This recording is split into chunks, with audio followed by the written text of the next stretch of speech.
very, very briefly in like around 1999 to 2000, someone decided in Australia that they should sell flavored milk that was called Gary. And another thing about Gary is that there was like a Gary competition where they wanted people to go and take photographs of themselves with a carton of Gary, like the carton of Gary was actually their friend called Gary. So it would be like taking pictures of yourself, like going for a walk in the park with Gary, and like here I am playing football with Gary and things like that.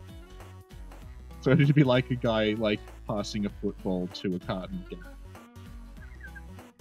Oh my god. And like I remember those ads being in music magazines around the time. So like if we ever find a way of getting to like the archives and like the National Library of all the music magazines that were published around 1999 to 2000, those Gary ads are probably in there. Oh my god. Well, listen, Australia has some real exciting lore. It's fascinating. Okay. So... Should we reveal that like we're doing this because we thought we would be talking to Senator Escape? He can't make it. So this is like, well, we have to fill in time somehow. Talk about milk. Yeah, basically what happened was we were supposed to record something with Senator Escape, but he ditched us and went to record something with Jeremy. So you better watch it, Jeremy, cutting in on our turf like that. Either way, it's fine because I had a couple of questions I wanted to ask you. Okay. Are they about Gary?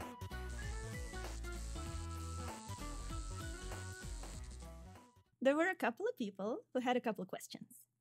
Okay. One of them being someone you know, and it's Mittens. Hi, Mittens. And the question he had was about Dark Souls. Dark Souls 3, your favorite. Best of the series. Does the first flame want to die?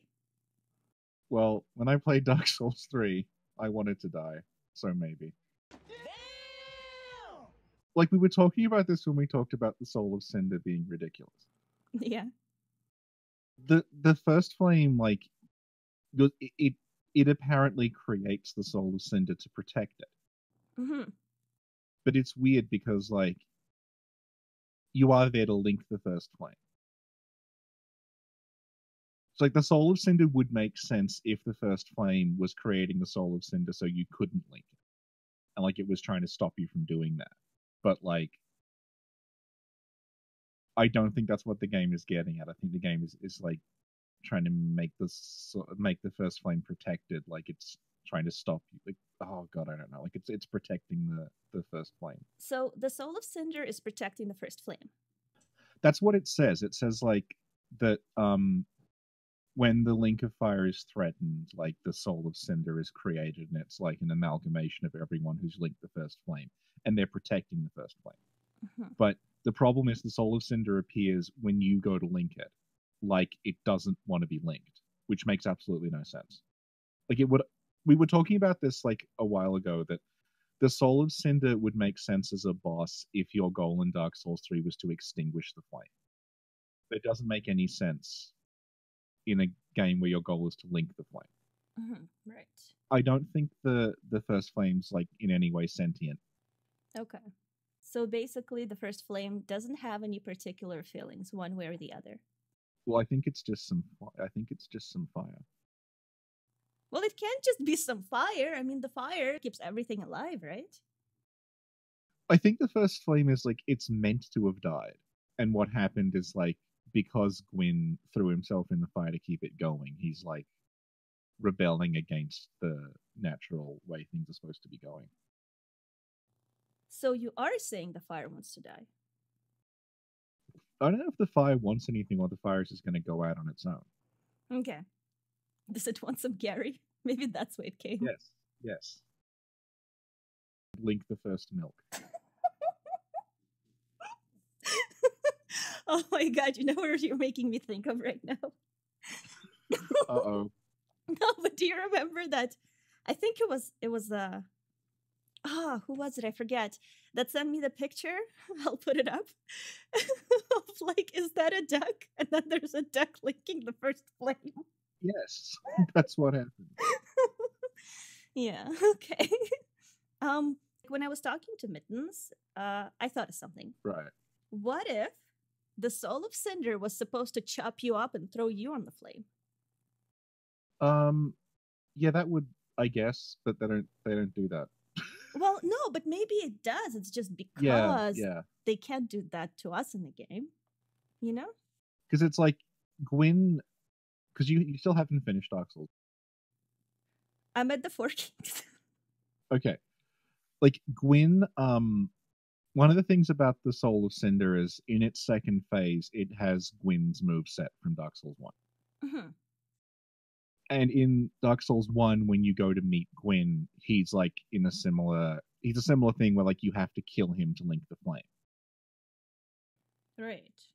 And he's kind of protecting the flame.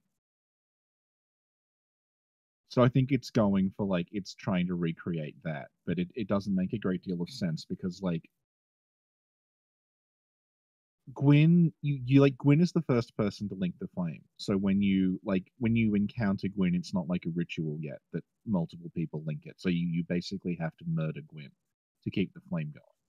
But by the time of Dark Souls 3, it's been linked so many times. Mm-hmm. It must be a tradition at this point. So I really don't understand. And like, even the way the ending plays out is bizarre because like you bring all the ashes back to Firelink, and then all their like fires go into that flame in the middle, which like that should be the linking of it.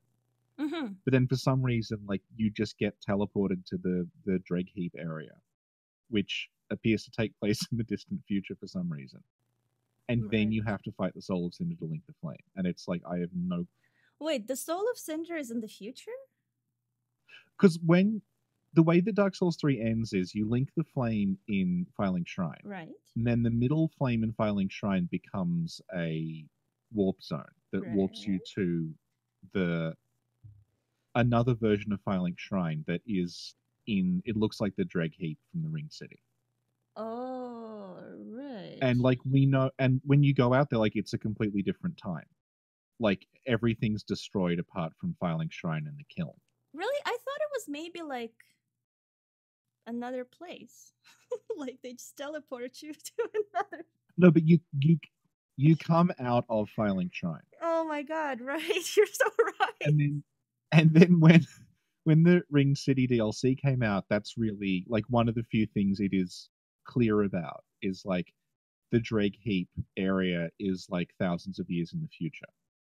It's like way. We've like gone forward in time from the time of Lothric to the time when like everything is gone. So I think like we're fighting the Soul of, if that's the same area, which it looks like, then I guess we're fighting Soul of Cinder in the distant future rather than in the present. But like it doesn't make any sense. I'll rephrase. It's not like it doesn't make sense. Like I demand this fantasy world conform to the rules of reality. Like it's not explained. It just kind of happens, and there's no real like hint as to why or what's going on. Don't you have theories about it though? Well, no. Like it's not. It's just like, by the way, here's a boss. Like it's because the point is you have to get the ashes of the lords back to Firelink Shrine, and then their ashes are used to link the fire again. So really, that cutscene that plays when you put the ashes there and Ludleth burns up, that should be the relinking of the fire. But for some reason, they tack on this ending that's like, and also you have to go and I guess because there's no final boss otherwise. It's like also you have to fight the final boss, who is just like comes from nowhere. And it's weird because like that armor set that Soul of Cinder is wearing, you see it in the intro as like not as the Soul of Cinder, but as this character who's like wandering around. Do you want to know how much effort they put into Soul of Cinder? I don't know. In the internal ID files for the game, Soul of Cinder's name is just Last Boss. It's like, we better have a last boss. What is it? I don't know. Just a no. last boss. Well. We'll figure it out later. The DLC will explain it. Oh. All right. Awesome. I hope it clears everything up, Mittens. Here's what I think was going to happen, right? You know how there's the quest line you can do with Uria of Londor, where you usurp the flame. Right. The Soul of Cinder makes sense if that's the direction you're going. Mm-hmm. Because then the Soul of Cinder has a reason to protect the flame, because you're not going to link it, you're going to take the flame's power for yourself and become the new Lord of Londor and the new Lord of the Dark, which is the opposite of what the flame was. So that's the ending that makes sense for there to be a Soul of Cinder boss. But if you're just going to link the flame, the Soul of Cinder as a boss fight, makes no sense at all. All right. Well, thanks so much for that, Richard. It was very informative. Thank you for inviting me on to discuss the Soul of Cinder. Anytime. I know how much you love Dark Souls 3, Lord of Cinder, and Angels specifically. I love the Angels. Would you like to talk about them for the next 4 hours? I can talk about Angels if you want. It might not be safe to broadcast.